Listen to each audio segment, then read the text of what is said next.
आपको याद होगा जीन का बारे में, एक बैक्टीरिया था आज है paste resistance. Paste resistance biotechnology application agriculture में दूसरा है।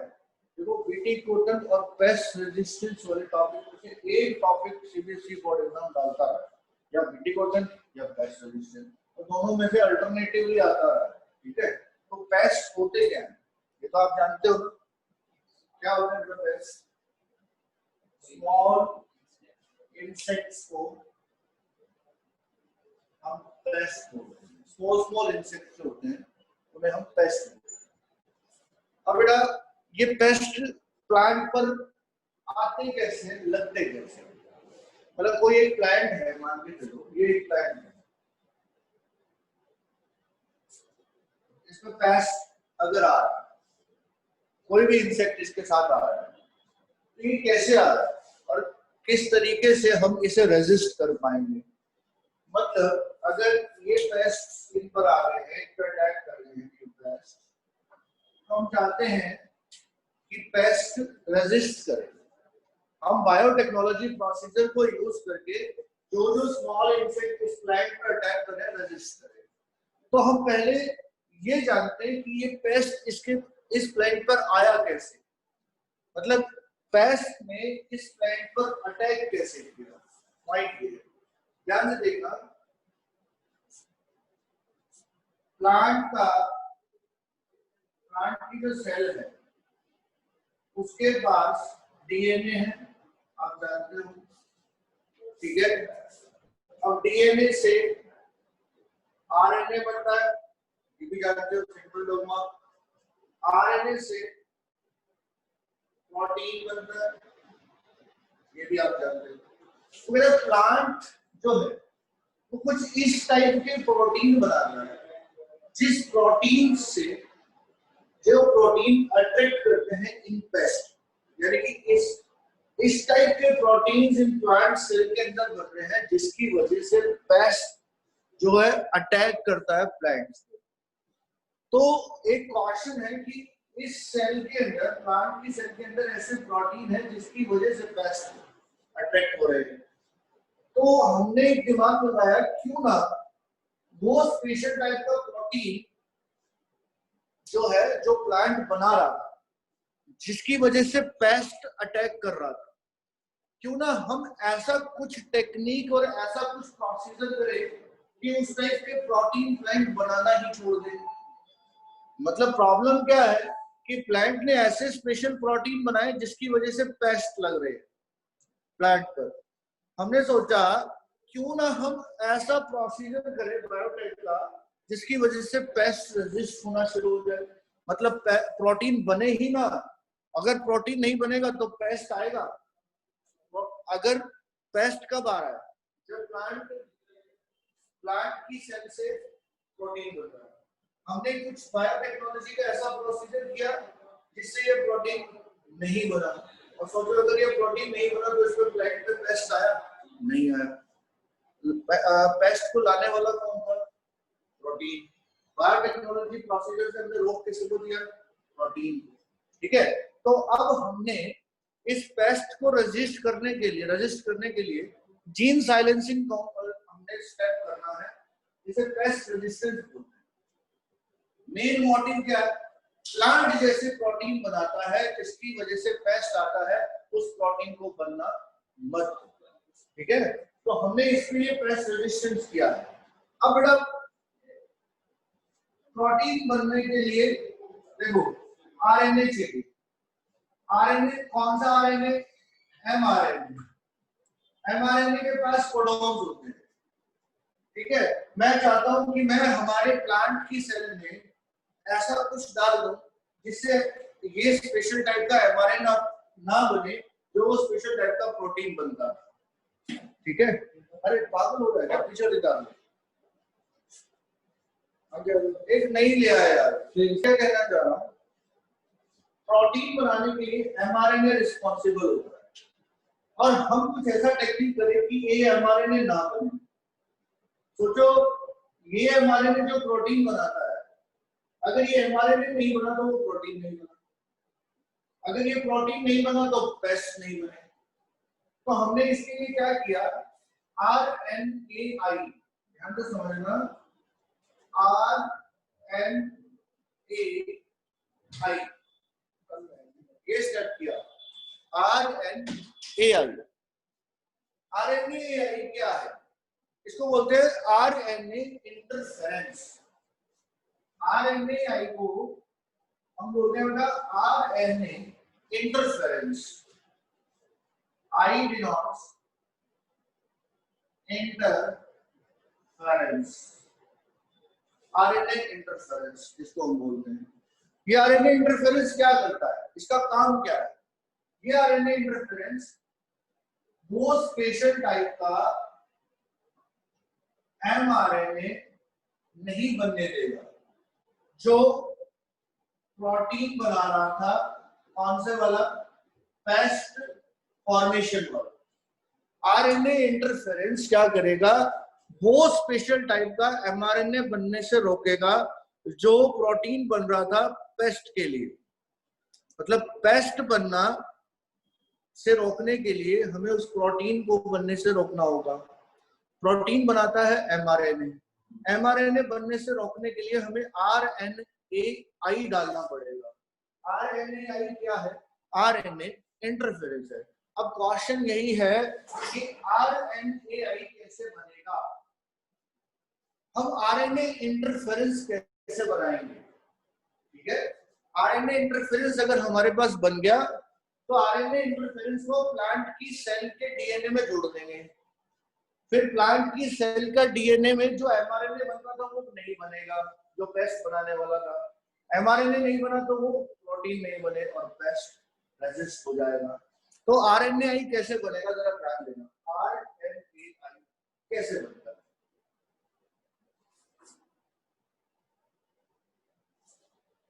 यस, एक नेमेटोड होता है, इंसेक्ट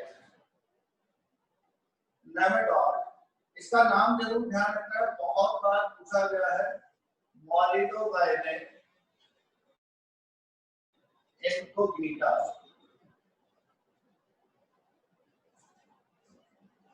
ये एक नेमेटोड है, इंसेक्ट मॉलिडोगाइने इनकोग्निटा। इस इंसेक्ट से, नेमेटोड से हम आरएनएआई बनाएंगे। इससे हम आरएनएआई की फॉर्मेशन करेंगे, आरएनए इंटरफेरेंस का फॉर्मेशन करेंगे। मॉलिडोगाइने इनकोग्निटा ये एक नेमेटोड है, इससे हम आरएनएआई का फॉर्मेशन करेंगे। हमने क्या किया, अब जरा ध्यान से समझना सारा प्रोसीजर। हमने क्या किया, इस मॉलिडोगाइने इनकोग्निटा का डबल स्ट्रैंडेड आरएनए ले लिया। अभी डबल स्ट्रैंडेड आरएनए क्या होता है,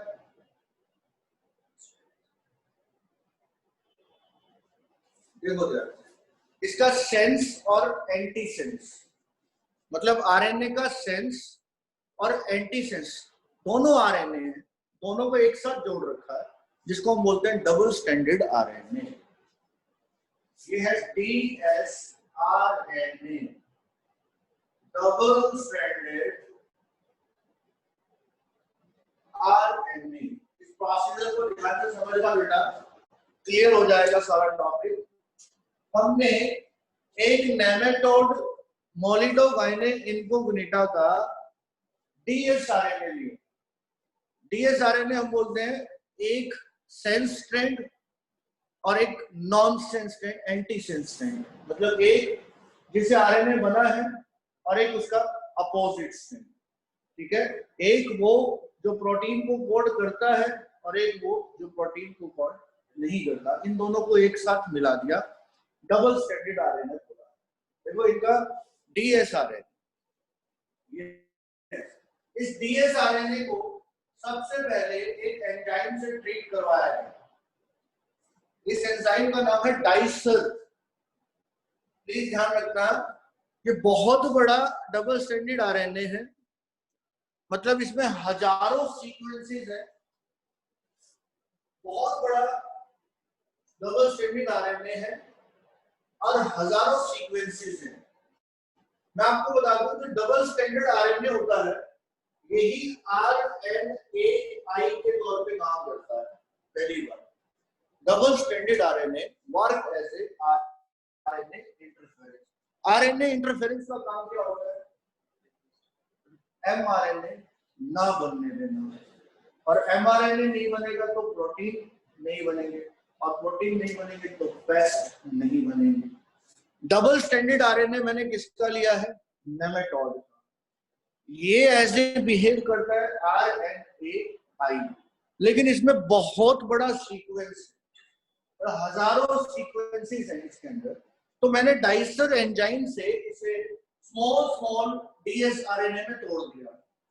मतलब ये स्मॉल फ्रेगमेंट है, ये स्मॉल फ्रेगमेंट है, ये भी स्मॉल फ्रेगमेंट है, ये भी स्मॉल फ्रेगमेंट है।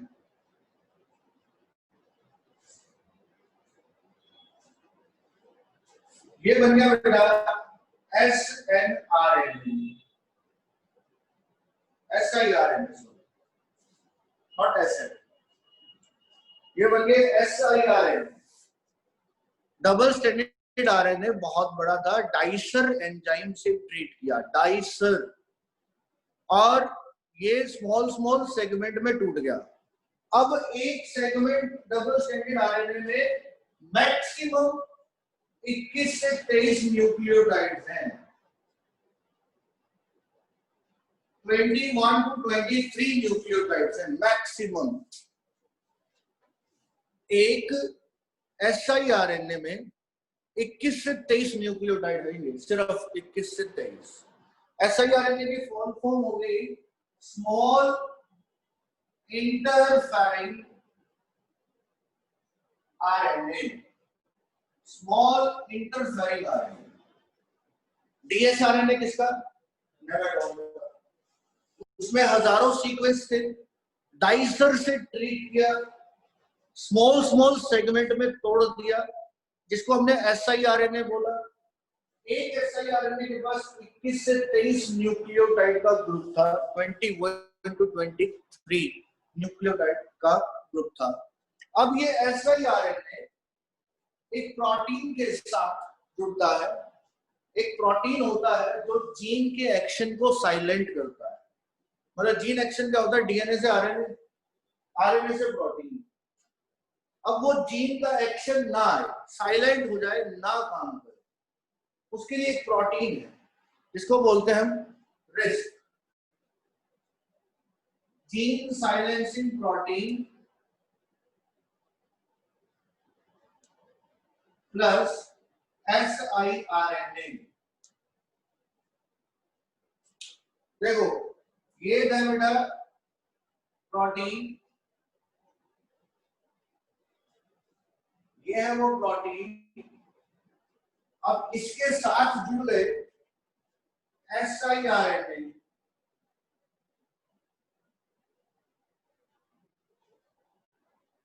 अब जब एसआईआरएनए जीन साइलेंसिंग प्रोटीन के साथ जुड़ गया, उसका नाम रखा रिस्क, RISC।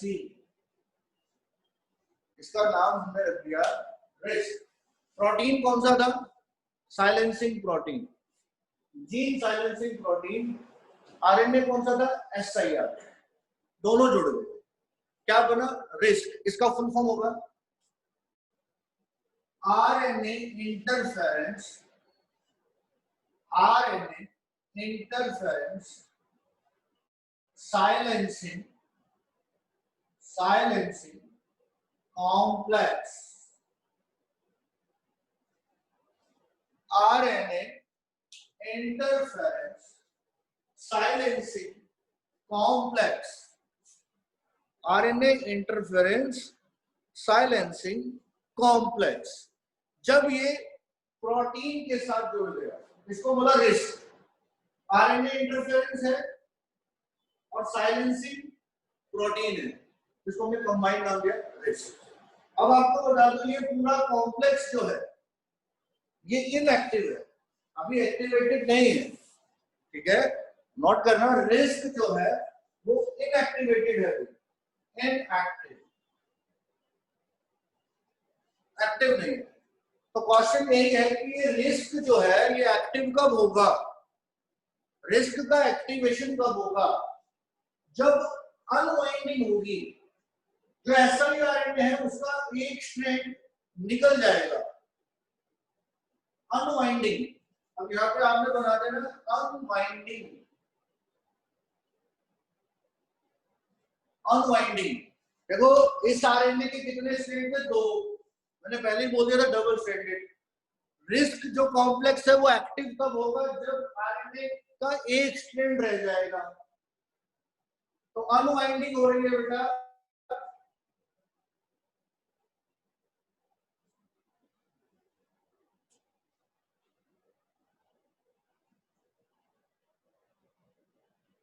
ये लो सिंगल सिंगल स्ट्रैंड हो गए, एक एक स्ट्रैंड निकल गया आरएनए का।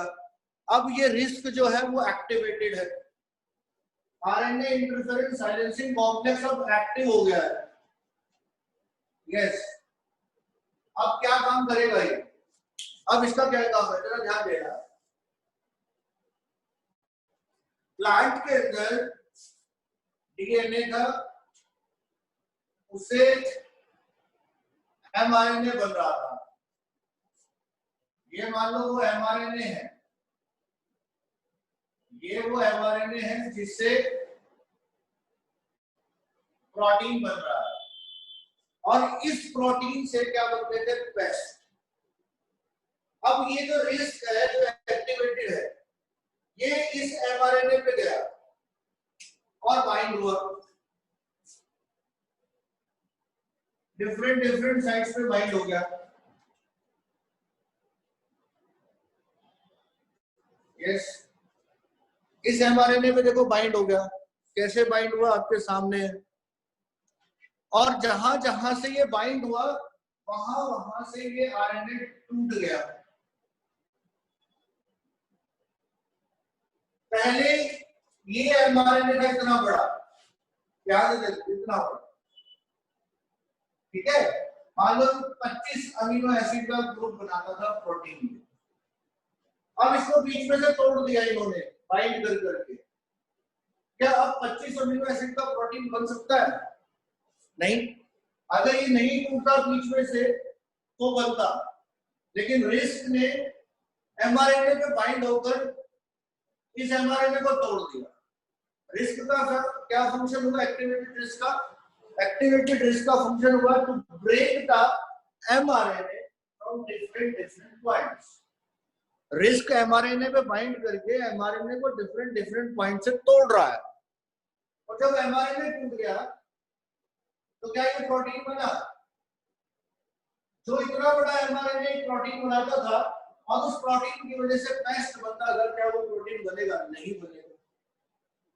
अगर ये प्रोटीन ही नहीं बनेगा तो क्या पेस्ट फॉर्मेशन होगा? हमने डायरेक्टली देखा जाए तो ये आरएनए डालकर पेस्ट रेजिस्टेंस कर दिया है। इस आरएनए को हमने भेजा कैसे? प्लांट की सेल में भेजा हमने, और थ्रू वेक्टर भेजा है। वो वेक्टर कौन सा हो सकता है? टीआई प्लाज्मिड या फिर आरआई प्लाज्मिड, इन दोनों में से कोई भी वेक्टर हो सकता है। इस पूरी प्रोसेस को पेस्ट रेजिस्टेंस प्रोसेस बोलते हैं, और ये बड़ी इंपॉर्टेंट प्रोसेस है। मैं एक बार फिर से ब्रीफ कर देता हूं आपको। पेस्ट रेजिस्टेंस क्या है कि एक प्लांट है जिस पर पेस्ट फॉर्मेशन होता है, एक प्लांट है जिस पर पेस्ट बनते हैं, यानी कि स्मॉल स्मॉल इंसेक्ट। हमने अंदाजा लगाया कि उस प्लांट पर वो पेस्ट बनते कैसे हैं, तो हमें पता लगा कि प्लांट एक ऐसा प्रोटीन बनाता है और उस प्रोटीन की वजह से उस प्लांट में पेस्ट बनता है। तो हमने देखा कि अगर ये प्रोटीन ना बने, प्लांट की सेल का अंदर जो जीन है अगर वो प्रोटीन बनाना छोड़ दे या प्रोटीन ना बनाए तो पेस्ट नहीं बनेगा। तो हमने सोचा कि क्यों ना हम उसके जीन से जो एमआरएनए बनता है उस एमआरएनए को ही ना बनने दें, या अगर वो एमआरएनए बने तो वो एमआरएनए टूट जाए तो वो प्रोटीन नहीं बनेगा और पेस्ट भी नहीं बनेगा। फिर हमने आरएनएआई को लिया कि वैसा एमआरएनए ना बनने दिया जाए। आरएनए होता है आरएनए इंटरफेरेंस, कि जो आरएनए बना है उसको उसके बीच में इंटरफेरेंस कर दी है, यानी कि उसको तोड़ दिया। आरएनएआई का फुल फॉर्म यही है कि डीएनए से जो एमआरएनए बना उस एमआरएनए को तोड़ना है ताकि वो वैसा प्रोटीन ना बनाए, और वैसा प्रोटीन नहीं बनेगा तो पेस्ट नहीं बनेगी। तो आरएनएआई कहाँ से लिया हमने? एक नेमाटोड बताया मैंने आपको, मोलिडोगाइनिन इन्फोग्रेटा, ये नेमाटोड था। इसका हमने आरएनए लिया, डबल स्टैंडर्ड आरएनए, सेंस और anti sense strand. Double standard RNA को मैं आरएनए इंटरफेरेंस बोलता हूँ। डबल स्टैंडर्ड आरएनए बहुत बड़ा डबल स्टैंडर्ड आरएनए था, हजारों न्यूक्लियोटाइड थे, हैंडल करना मुश्किल था, इसलिए उसको डाइसर एंजाइम से रिएक्ट करवा दिया। डाइसर एंजाइम ने उसे स्मॉल स्मॉल फ्रेगमेंट में तोड़ दिया, जिसका नाम आपने रखा SIRNA, स्मॉल इंटरफेरिंग आरएनए। अब ये स्मॉल इंटरफेरिंग आरएनए जो आरएनए आई है, इसको हमने साइलेंसिंग प्रोटीन के साथ जोड़ दिया। साइलेंसिंग प्रोटीन जो जीन के एक्शन को साइलेंट करता है, शो नहीं होने देता। तो साइलेंसिंग प्रोटीन और SIRNA जुड़े तो इस कॉम्प्लेक्स को हमने बोला रिस्क। रिस्क किसके लिए बोला? आरएनए इंटरफेरेंस था, साइलेंसिंग प्रोटीन था, तो रिस्क का फुल फॉर्म हो गया आरएनए इंटरफेरेंस साइलेंसिंग कॉम्प्लेक्स। हमने बोला ये रिस्क इनएक्टिव है जब तक इसके पास SIRNA के दोनों स्ट्रैंड है। तो हमने एक स्ट्रैंड निकाल दिया, अनवाइंड कर दिया, तो वो रिस्क जो था एक्टिव हो गया। ये रिस्क कहां पर बाइंड करता है? एमआरएनए। तो जो डीएनए से प्लांट की सेल में एमआरएनए बन रहा था, ये उधर बाइंड हुआ, एमआरएनए को तोड़ दिया और वैसा स्पेशल प्रोटीन नहीं बना जो पेस्ट फॉर्मेशन करता था। तो हमने डायरेक्टली और इनडायरेक्टली उस एमआरएनए को तोड़कर पेस्ट रेजिस्टेंस,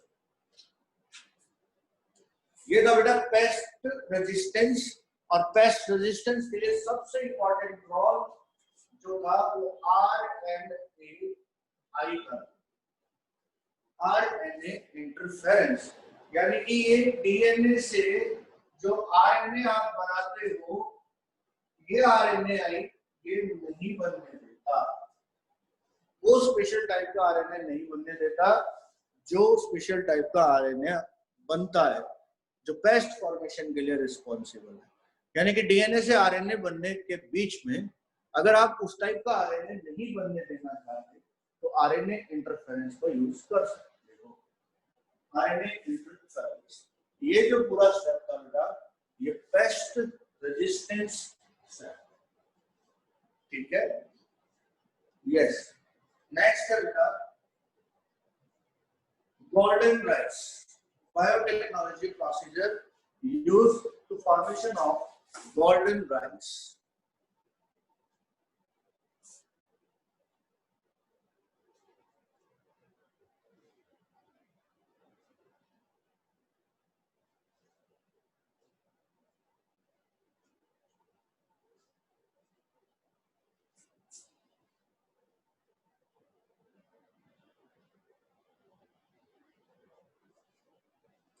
तो गोल्डन राइस क्यों बनाए गए? गोल्डन राइस बायोटेक्नोलॉजी प्रोसीजर से ही बनाए गए हैं, लेकिन बनाए क्यों गए? देखो, हमारे जो विटामिन ए रिक्वायर्ड, आपने सुना था कि एक डिसऑर्डर होता है नाइट ब्लाइंडनेस, सुना होगा नाइट ब्लाइंडनेस। तो नाइट ब्लाइंडनेस दो टाइप्स का होता है। एक डिसऑर्डर होता है ह्यूमंस में नाइट ब्लाइंडनेस, तो ये दो टाइप से हो सकता है, एक जेनेटिकल, जीन की वजह से पेरेंट से, और एक एक्वायर्ड।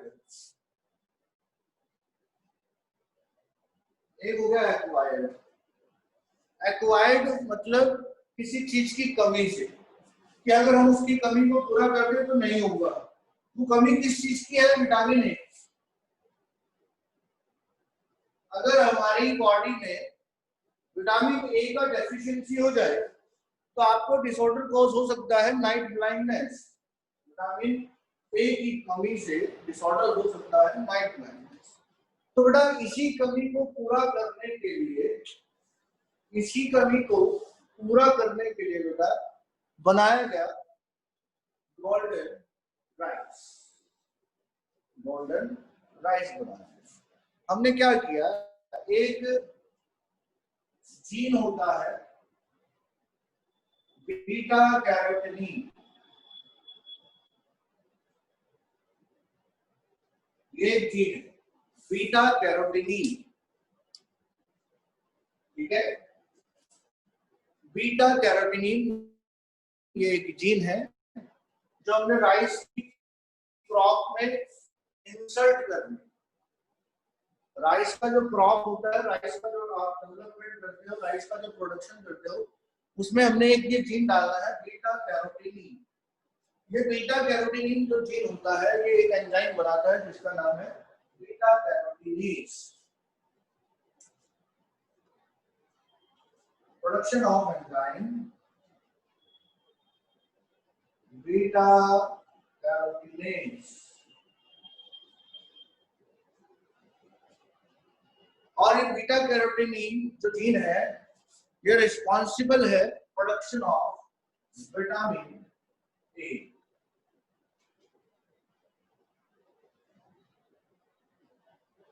यानी कि अगर ये जीन अगर हम डाल देते हैं राइस क्रॉप पे थ्रू वेक्टर, राइस की क्रॉप में अगर वेक्टर के थ्रू आप ये जीन इंसर्ट कर देते हो, डेफिनेटली क्रॉप के अंदर विटामिन ए का प्रोडक्शन होगा। साथ में एक एंजाइम बन रहा है जिसका नाम है बीटा कैरोटीनेज एंजाइम। इस बीटा कैरोटीनेज एंजाइम की वजह से, बीटा कैरोटीनेज एंजाइम की वजह से एक कलर आता है जिसको हम बोलते हैं येलो। और ये येलो कलर जो होता है राइस पर, राइस नॉर्मली आपको व्हाइट कलर के दिखाई देते हैं, लेकिन अगर गोल्डन राइस की बात करें तो येलो कलर डिपोजिशन होने की वजह से जो कलर है वो चेंज हो जाता है राइस का, जिसे हम गोल्डन राइस बोलते हैं। तो गोल्डन राइस हमने सिर्फ बायोटेक्नोलॉजी प्रोसीजर से इसलिए बनाया ताकि हम नाइट ब्लाइंडनेस को ट्रीट कर सकें। नाइट ब्लाइंडनेस का ट्रीटमेंट जो है वो हम कर सके। गोल्डन राइस हमने सिर्फ इसलिए बनाया है ताकि नाइट ब्लाइंडनेस को किसी ना किसी तरीके से ट्रीट किया जा सके। ठीक है। विटामिन ए जो है ना ये मेन होता है एक्वायर्ड, मतलब अगर नाइट ब्लाइंडनेस एक्वायर्ड है तो सिर्फ विटामिन ए की डेफिशिएंसी। आपने पढ़ा होगा आपके आईज में सेल होती थी कौन से डॉट्स, डॉट्स में रेटिनॉल की बात की जाती थी, ठीक है, कैरोटीनिन, रेटिनॉल। तो रेटिनॉल जो था वो एक टाइप का प्रिकर्सर था विटामिन ए का। तो अगर वहां पर हमारे विटामिन ए का डेफिशिएंसी है तो नाइट विजन हमारा चला जाता है। तो गोल्डन राइस बहुत ज्यादा इंपॉर्टेंट है, बहुत मेन क्वांटिटी में, ज्यादा से ज्यादा क्वांटिटी में इनके अंदर विटामिन ए मिलता है। ठीक है, गोल्डन राइस इसे बोल, ठीक है। आज बच्चे भी कुछ कम है इसलिए क्लास थोड़ी रहेगी, बाकी टॉपिक कल हम करेंगे, जैसे Flavr Savr, pesticides resistance, molecular farming, ठीक है। ये सारे टॉपिक हमारे कल आएंगे। कल क्लास 1:10 पे ही रहेगी।